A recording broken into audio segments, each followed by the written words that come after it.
الحمد لله نحمده ونستعينه ونستغفره ونؤمن به ونتوكل عليه ونعوذ بالله من شرور أنفسنا ومن سيئات أعمالنا من يهده الله فلا مضل له۔ آج ہر انسان کی دلی تمنا آرزو ہوتی ہے کہ انسان محبتوں والی الفتوں والی زندگی گزارے اور معاشرے کا ایک بہترین فرد بن کے زندگی گزارے۔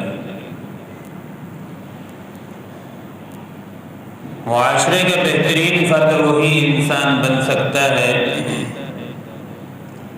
جو آدمی ان 6 چیزوں سے بچنے کا اہتمام کرے۔ مشائخ نے تو چیزیں زیادہ لکھی ہیں، لیکن آج کی مجلس میں وہ 6 چیزیں جن سے انسان اگر بچتا ہے تو معاشرے کا بہترین فرد بن سکتا ہے۔ ہر انسان پھر اس سے محبت کرے گا، معاشرے میں اس کی عزت ہوگی، محبت والی زندگی وہ گزارے گا۔ پہلے جو سبب ہے جس سے نفرت پھیلتی ہے وہ سبب ہے غفلت کا۔ چونکہ ہم ابھی رمضان کے مہینے سے نکلے ہیں، رمضان المبارک میں ہر چیز کا اہتمام، تلاوت کا، تہجد کا، دیگر جتنے اعمال ہیں اللہ تعالیٰ کی توفیق سے کرنے کی توفیق ملی ہے۔ اب رمضان کے بعد بھی ان اعمال کا اہتمام لازمی ہے۔ تو پہلا جو سبب ہے جس سے نفرتیں پھیلتی ہیں، محبت میں کمی آتی ہے، وہ سبب ہے غفلت۔ قرآن مجید فرقان حمید میں اللہ رب العزت ارشاد فرماتے ہیں وَلَا تَكُن مِّنَ الْغَافِلِينَ، اور غافلین میں سے نہ بننا۔ اب غفلت کسے کہتے ہیں؟ کسی چیز کو بھی دیکھ کر اگنور کر دینا، چھوڑ دینا جان بوجھ کے، اس کو غفلت کہا جاتا ہے۔ اور غفلت صرف دین میں نہیں، دنیا کے ہر معاملے میں غفلت کی جاتی ہے، پائی جاتی ہے۔ دوسری جگہ اللہ رب العزت ارشاد فرماتے ہیں وَلَا تُطِعْ مَنْ أَغْفَلْنَا قَلْبَهُ عَنْ ذِكْرِنَا وَاتَّبَعَ هَوَاهُ، کہ اس انسان کی اتباع مت کرنا جو اپنے نفس کی خواہشات پوری کرنے میں لگا ہوا ہے۔ اور معاشرے میں سب سے عجیب جو بیماری ہے وہ آج غفلت کی ہے۔ والد کو شکوہ ہے تو اپنے بیٹے سے شکوہ ہے کہ مجھے وقت نہیں دیتا، بیوی کو شکوہ ہے تو اپنے شوہر سے شکوہ ہے کہ مجھے یہ وقت نہیں دیتا، غفلت ہے۔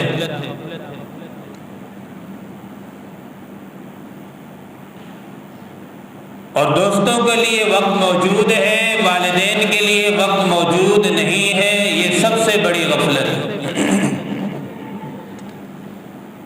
اور اس سے بھی بڑی غفلت، نماز کا وقت آئے گا، ہم نماز کے وقت کو بھی نظر انداز کر دیں گے۔ گویا کہ کائنات میں تو ہمیں ہر انسان سے شکوہ ہے کہ وقت نہیں دیتا، گویا کہ اللہ رب العزت کو بھی ہم سے شکوہ ہے کہ یہ ہمیں وقت نہیں دیتا۔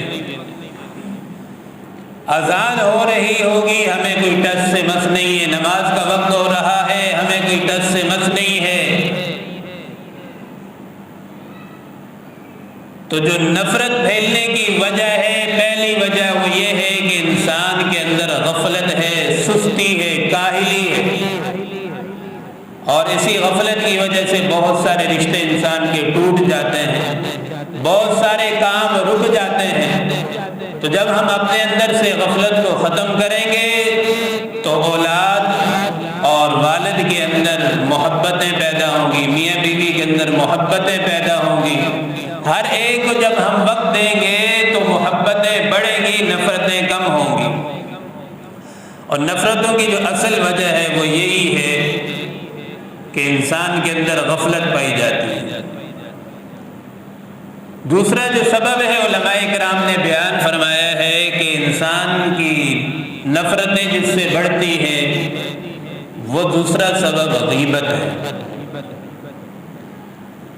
غیبت کرنے کی وجہ سے بھی انسان کے اندر جو ہے نفرتیں بڑھتی ہیں، محبتیں الفتیں کم ہوتی ہیں۔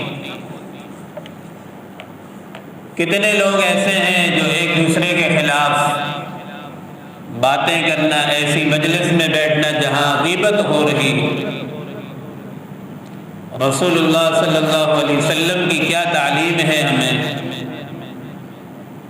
غیبت کو اللہ کے پاک پیغمبر صلی اللہ علیہ وسلم نے فرمایا کہ الغیبت اشد من الزنا۔ آج ہم زنا کو بہت بڑا جرم سمجھتے ہیں۔ اگر کسی سے نعوذ باللہ ہو جائے کہ کیا تم اس چیز کو پسند کرتے ہو کہ اپنے مردے بھائی کا گوشت کھاؤ؟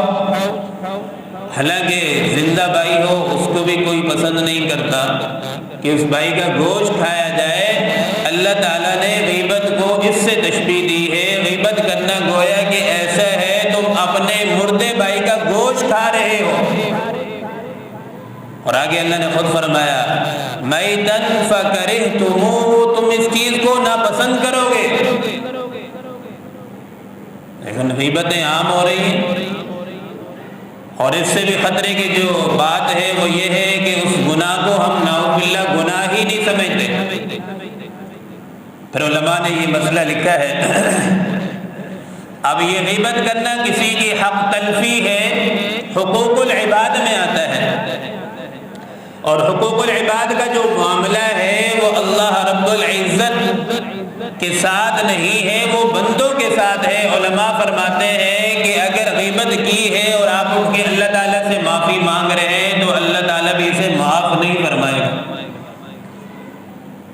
جب تک جس بندے کی غیبت کی ہے اس سے معافی نہیں مانگے گے تو یہ غیبت کا گناہ معاف نہیں ہوگا جب تک بندہ معاف نہ کرے۔ اب علماء نے اس کا طریقہ بھی لکھا ہے، ہاں بھائی کسی کی غیبت ہوگی، انسان ہے، گناہ ہو جاتا ہے، خطا کار ہے، کمزور ہے۔ اب اگر ہم کسی کو جا کے کہیں گے بھائی میں نے آپ کی غیبت کی، آپ مجھے معاف کر دیں، وہ کہے گا اچھا کیا کیا بولا تو نے میرے خلاف، بتا۔ اس سے پھر اور نفرت پھیلے گی۔ علماء نے یہ طریقہ بیان فرمایا ہے کہ آسان طریقہ یہ ہے کہ جس کی بھی غیبت ہوئی ہو اس سے جا کر اتنا کہے کہ آپ کے ہمارے اوپر بہت سارے حقوق ہیں، لہذا آپ مجھے معاف فرما دیں، تو اس کے ضمناً میں غیبت بھی حق تلفی میں آتی ہے، اگلا معاف فرما دے گا۔ وہ اگر معاف نہ بھی کرے، خاموش رہے، تب بھی معاف ہو جائے گا۔ تو میرے دوستو، غیبت کرنے سے انسان کے دلوں میں نفرتیں پیدا ہوتی ہیں، محبتیں کم ہوتی ہیں۔ اس لیے ہم جو ہے غفلت، دوسرا سبب غیبت ہے، اس سے بچنے کا لازمی اہتمام کریں۔ اب غیبت سے بچنے کا طریقہ کیا ہے؟ ہم نے اہل اللہ کی صحبت میں، بڑے بڑے اکابر علماء کی صحبت میں یہ چیز ہم نے دیکھی ہے، جو احادیث میں، قرآن میں ہم پڑھتے ہیں۔ اللہ والوں کی مجالس، علماء کی مجالس غیبت سے پاک ہوتی ہے۔ ان کے سامنے اگر کسی کی کمی کا تذکرہ بھی کر دیں تو وہ آگے سے اگلے کی اچھائیاں بیان کرنا شروع کر دیتے ہیں۔ بھائی 100% کسی میں تو غلطیاں نہیں ہوگی نا، 10% غلطیاں ہوں گی، 90% اچھائیاں ہوں گی۔ 100% غلطیوں سے بھرا ہوا تو شیطان مردود ہے، انسان تو نہیں ہے۔ اور 100% گناہوں سے پاک معصوم فرشتوں کی ہستیاں ہیں، انسان تو 100% گناہوں سے پاک نہیں ہو سکتا۔ اور اللہ رب العزت کا معاملہ بھی یہ ہے کہ قیامت والے دن اللہ تعالیٰ نے 100% نیکیوں کا مطالبہ نہیں فرمایا۔ فَأَمَّا مَنْ ثَقُلَتْ مَوَازِينُهُ، فرمایا کہ جس کی نیکیاں گناہوں پر غالب آ جائیں گی اس کے لیے اعلان ہو جائے گا کہ یہ شخص جنتی ہے۔ اللہ نے یہ کبھی نہیں فرمایا کہ 1% بھی گناہ نہیں ہونا چاہیے۔ آج ہماری کتنی ناانصافیاں ہیں، اگر کسی انسان پر کوئی مصیبت آ جاتی ہے تو فوراً ہمارا یہ مزاج ہے اور یہ انصاف ہمارا دیکھیں کہ کیسا انصاف ہے، ہم کہتے ہیں اس کو فلاں فلاں گناہ کی سزا ملی، اور اگر وہی مصیبت ہمارے اوپر آ جائے تو کہتے نہیں یہ تو آزمائش ہے۔ بھائی اتنا بھی نیک مت بنو کہ تمہیں ہر انسان گناہگار نظر آنے لگے۔ شریعت کا یہ مزاج ہے، شریعت یہ کہتی ہے کہ اپنے آپ سے ہر ایک کو اچھا سمجھو کہ وہ میرے سے بہتر ہے۔ کیا معلوم موت کس حال میں آئے، کیا معلوم کون انسان اللہ تعالیٰ سے کیا تعلق ہے، اس کو رات کو اٹھ کے اللہ تعالیٰ سے کیا کیا مانگتا ہے۔ تو غیبت کی بچنے کے 3 طریقے علماء نے بیان فرمائے۔ پہلا طریقہ تو یہ ہے کہ جس مجلس میں ہم بیٹھے ہیں غیبت ہو رہی ہے تو فوراً اس کو روک دیں، بھائی یہ گناہ ہے۔ اور علماء فرماتے ہیں اگر روک نہیں سکتے تو اس مجلس سے فوراً اٹھ جاؤ، اٹھنے کا حکم ہے، وہاں بیٹھو نہیں۔ جس طرح غیبت کرنا گناہ ہے، حرام ہے، اسی طرح غیبت سننا بھی حرام ہے۔ غیبت کرنا بھی حرام، سننا بھی حرام ہے۔ کوئی ثواب کا کام نہیں ہے کہ آپ وہاں بھی بیٹھا رہے۔ تو دوسرا جو طریقہ ہے علماء نے بیان فرمایا ہے کہ اس مجلس کو چھوڑ کر فوراً وہاں سے اٹھ جاؤ۔ اور تیسرا طریقہ غیبت سے بچنے کا یہ ہے کہ انسان اگر مجبور ہے، بیٹھا ہے مجلس میں، تو اس کا تیسرا طریقہ یہ ہے کہ موضوع بدل دے، تاکہ بندے کا موضوع تبدیل ہو۔ بتاؤ بھائی رمضان کیسے گزرا، بتاؤ بھائی کل آپ نے کہاں جانا، کیا کرنا، موضوع کو تبدیل کر دو۔ اور علماء فرماتے ہیں اگر ایسی مجلس میں مجبوراً آپ بیٹھے ہیں تو آخر میں جب اٹھیں تو جس کی غیبت ہوئی ہے تو اس کے لیے کم از کم سورۃ الفاتحہ، سورۃ الاخلاص کچھ پڑھ کر ایصال ثواب کر دیں، تاکہ اس کے نامہ اعمال میں نیکیاں چلی جائیں اور جو غیبت کی ہے اس کا گناہ کم ہو جائے۔ تو میرے دوستو آج ہر انسان سے اونچ نیچ ہو جاتی ہے، اولاد والدین کی غیبت میں لگی ہوئی ہے، استاد اپنے شاگرد کے، امام اپنے مقتدیوں کی، مقتدی اپنے امام کی غیبتوں میں۔ بتاؤ جب ہم اپنے امام کی غیبت کریں گے تو اس کے پیچھے ہماری نماز کیسے ہوگی؟ صرف ٹھوکریں ہی ہیں، پھر نماز نہیں ہونی۔ یہ میرے اور آپ کا دین نہیں ہے، یہ رب تعالیٰ کا دین ہے۔ دین کو ہم نے فالو کرنا ہوگا اور اس کو ہم نے لینا ہوگا۔ شریعت کہتی ہے کہ جس امام کے پیچھے تم نماز پڑھتے ہو، ذرہ برابر بھی اگر تمہارے دل میں بدگمانیاں ہیں تو تمہاری نماز قطعاً کسی صورت نہیں ہوگی اس کے پیچھے، وہ پھر ٹھوکریں ہی مارنا ہوگی، عند اللہ نماز قبول نہیں ہوگی۔ نماز تو بہت محترم بشان عمل ہے اللہ تعالیٰ کے دربار میں۔ تیسری جو چیز ہے جس سے نفرتیں معاشرے میں پھیلتی ہیں وہ یہ ہے کہ غل، کینہ۔ سینہ جو ہے یہ بے کینہ اچھا لگتا ہے۔ کینہ کی تعریف کیا ہے؟ کسی سے کوئی تھوڑی سی لفظش ہو گئی یا کوئی غلطی ہو گئی تو ہم نے اس کے لیے دل میں نفرت پالنا شروع کر دی، غصہ پالنا شروع کر دیے کہ جب بھی مجھے موقع ملے گا تو میں اسے چھوڑوں گا نہیں۔ اس کے دل میں، یا عام مثال یوں سمجھیں کہ جیسے ہم کہتے نا اس نے مجھے فلاں بات کی تھی اور میرے دل میں یہ بات ہمیشہ رہے گی، یہ کینہ ہے۔ تو شریعت کا حکم ہے دل کو پاک رکھو، صاف رکھو، یہ سب سے بڑی عبادت ہے۔ حضور نبی کریم صلی اللہ علیہ وسلم نے ایک صحابی کے بارے میں فرمایا کہ یہ صحابہ سے فرمایا کہ دیکھو یہ جو شخص جا رہا ہے یہ جنتی ہے، جنتی ہے۔ صحابہ تو اعمال والے حضرات تھے، دین والے حضرات تھے، جب انہیں جس چیز کا پتہ چل جاتا یہ حرام ہے یا مشتبہ ہے، اس مال کے قریب پوری زندگی نہیں بھٹکتے تھے۔ میرے دوستو، انہیں یقین تھا، نبی معلم صلی اللہ علیہ وسلم کی زبان اقدس سے سنا تھا کہ چند روزہ زندگی ہے، حلال کھا لو، حلال کی چٹنی بہترین ہے حرام کے کروڑوں سے۔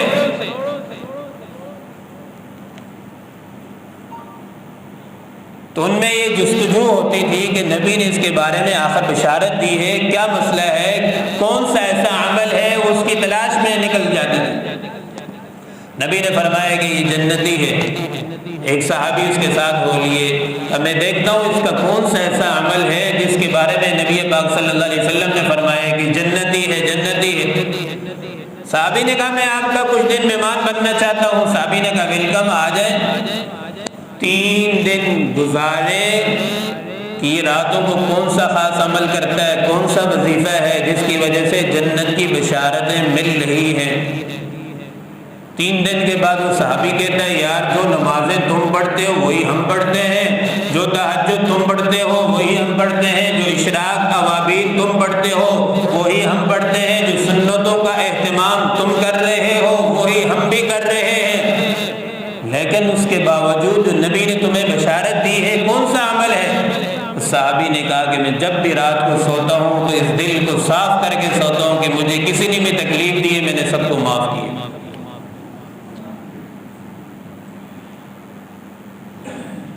دل کو پاک کر لینا تمام نفرتوں سے سب سے بڑی عبادت ہے، سب سے بڑی عبادت ہے۔ اور دل جب پاک ہوتا ہے تو پھر عبادت کی لذت بھی، ایمان کی لذت، حلاوت اور سجدے کا سرور بھی اللہ تعالیٰ عطا فرماتا ہے۔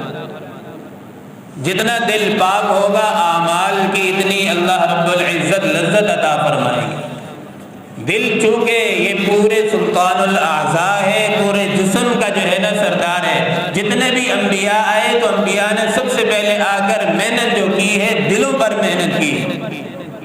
دل ٹھیک ہے، بنا ہوا دل ہے تو آنکھ کبھی غلط نہیں دیکھتی، کان کبھی غلط نہیں سنتے، دماغ کبھی غلط نہیں سوچتا۔ جس طرح آنکھوں کا زنا ہے، کانوں کا زنا ہے، تو اسی طریقے سے سوچ کا بھی زنا ہے۔ سوچ کا کیا زنا ہے بھائی؟ کوئی تصویر آپ نے دیکھ لی، دماغ میں بسا لی، اب اسے سوچ رہے حرام مزے لے رہے، یہ سوچ کا زنا ہے۔ جب تک سوچ، دل و دماغ، کان، پورے جسم کو پاک نہیں رکھیں گے تو رب کا پاک کلام ہمیں کبھی بھی اس کے پڑھنے کی لذت حاصل نہیں ہوگی۔ چوتھا جو سبب ہے نفرتیں پھیلنے کا وہ یہ ہے غلو کرنا۔ اب کوئی بات ہوگی میاں بیوی میں یا ساس بہو میں یا معاشرے میں، اب بات چھوٹی سی ہوئی ہے، ہم لوگ کیا کرتے ہیں کہ اسی بات کو بڑھا چڑھا کر اتنا بیان کریں گے کہ جس کی وجہ سے لڑائیاں پھیلیں گی، فتنہ پھیلے گا۔ یہ ہے غلو۔ بھائی جتنی بات ہوئی ہے پہلے تو یہ ہے کہ اس بات کو المجالس بالامانہ، جہاں بات ہوئی بھائی چھوڑ دو، آگے پھیلانا گناہ ہے۔ اگر پھیلانا بھی ہے، تمہارے پیٹ میں درد ہوتا ہے تو اتنی پھیلاؤ جتنا بات ہوئی ہے۔ بات ہوتی ہے تھوڑی سی اور ہم پھیلاتے ہیں 10 لگا کر، بڑھا چڑھا کر۔ تو جس بندے کے اندر یہ چیزیں ہوں گی اس کو بھی اللہ رب العزت کبھی بھی ایمان کی حلاوت نصیب نہیں فرمائے۔ یہ اعمال جو ہے یہ اسباب انسان کی اعمال کی لذت کو ختم کر دیتے ہیں، اور انسان کبھی بھی معاشرے میں محبتوں والی، الفتوں والی زندگی نہیں گزار سکتا۔ ہر ایک کا ناپسندیدہ بن جاتا ہے۔ کون سا پہلا سبب ہے؟ غفلت ہے، غیبت ہے، کینہ ہے اور غلو۔ 4 چیزیں، 2 چیزیں اور ہیں۔ 5واں جو سبب ہے وہ ہے غرور۔ قرآن مجید میں اللہ تعالیٰ ارشاد فرماتے ہیں وَلَهُ الْكِبْرِيَاءُ فِي السَّمَاوَاتِ وَالْأَرْضِ وَهُوَ الْعَزِيزُ الْحَكِيمُ، کہ زمین و آسمان میں جتنی بھی بڑائی ہے، جتنی بھی عظمتیں ہیں، جتنی بھی عزتیں ہیں، کس کے لیے ہیں؟ وَلَهُ الْكِبْرِيَاءُ، کس کے لیے؟ اللہ رب العزت کے لیے۔ اور جس کے اندر یہ صفات ہیں اور یہ صفت اسی کے ساتھ اچھی لگتی ہے۔ اللہ رب العزت کی طاقت کیا ہے؟ اللہ رب العزت کا علم، اس کی بصارت، اس کی سماعت اور اس کے خزانے، یہ ساری صفتیں اللہ رب العزت کی ہیں اور اسی کے ساتھ اچھی لگتی ہیں۔ انسان نہ کسی چیز کا دنیا میں آیا مالک تھا اور جب جائے گا نہ کسی چیز کا مالک رہے گا۔ آیا بھی بے اختیار تھا اور جائے گا بھی دنیا سے بے اختیار۔ تو ساری صفتیں عظمتیں وَلَهُ الْكِبْرِيَاءُ فِي السَّمَاوَاتِ وَالْأَرْضِ یہ اللہ رب العزت کے لیے۔ کچھ گناہ ایسے ہیں جن کی سزا اللہ رب العزت دنیا ہی میں نقد دیتے ہیں۔ ان میں ایک سزا غرور کی ہے، تکبر کی سزا ہے۔ تکبر صرف انسان دنیا کی دولت کا نہیں ہوتا، مال کا بھی ہوتا ہے اور علم کا بھی تکبر ہوتا ہے، جس سے انسان تباہ و برباد ہو جاتا ہے۔ شیطان کو دیکھ لیں، شیطان نے کیا کہا تھا؟ انا خیر من خلقتنی من نار وخلقته من طین، کہ یا اللہ میں اس سے بہتر ہوں۔ تو اللہ نے کیا فرمایا؟ مردود ہو جا، دفع دور ہو جا۔ اللہ نے اس کی بات، اللہ کی بات اس نے نہیں مانی، غرور میں آ کر، تکبر میں آ کر کہ میں اس سے بہتر ہوں۔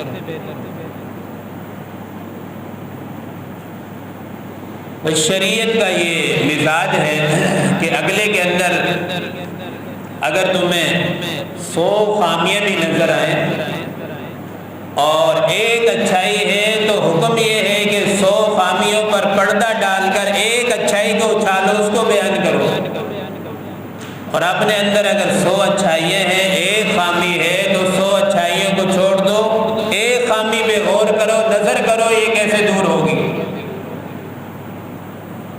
اور دوسرا جو گناہ جس کا دنیا میں انسان کو سزا نقد ملتی ہے وہ ہے والدین کی نافرمانی کا۔